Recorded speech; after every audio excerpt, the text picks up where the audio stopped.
Well, Nancy Snow is a professor of public diplomacy at Kyoto University of Foreign Studies. She joins us now from Japan. Thank you very much indeed for your time. What's your take on this meeting and the lines that are coming out of it?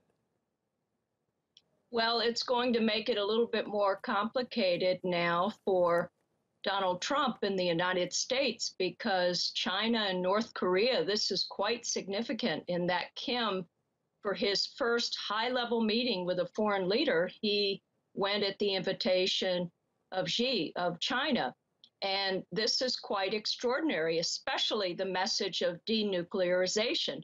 We don't know, of course, what that means. That could very well mean taking nuclear weapons out of the entire North Korean peninsula, which, of course, the United States would never stand for. But it does take some of the wind out of the sails of the Trump meeting with the North Korean leader, because now China is playing such a pivotal role. Remember, of course, this is a part of the world where they are neighbors, and China takes much care of North Korea for its basic human needs. Recently, they haven't had a good relationship, so this is quite a movement forward, and we have to just wait and see. Of course, there's a meeting in between with the South Korean leader, President Moon. Nancy, if we're indeed heading towards international talks on the denuclearization of North Korea, do you think that Kim Jong-un has been to Beijing and asked something of the Chinese leadership before those talks?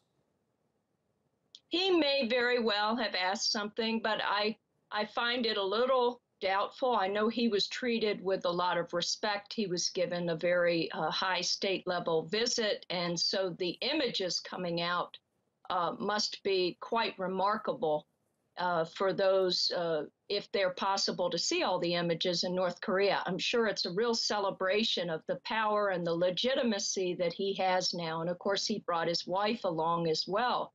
So as for what he may have asked for China to back a denuclearization.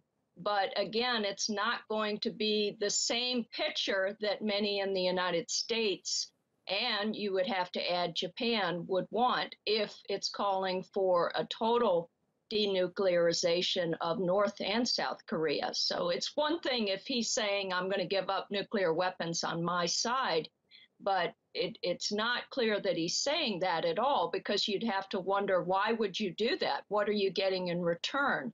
Unless, of course, economically, he's been backed into such a corner that he would have to call for enormous aid from not only China, but the entire international community. So this is really remarkable. This is going to play out day by day, and there will be new narratives that emerge.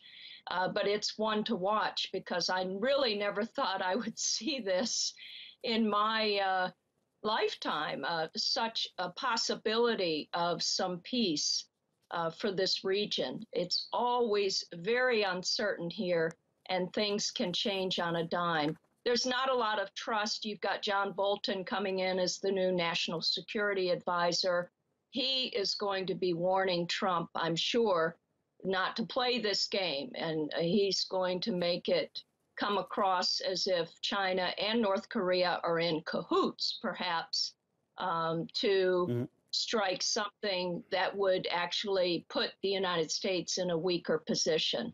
Nancy Snow, we really appreciate you sharing your analysis with us on TRT World. Thank you.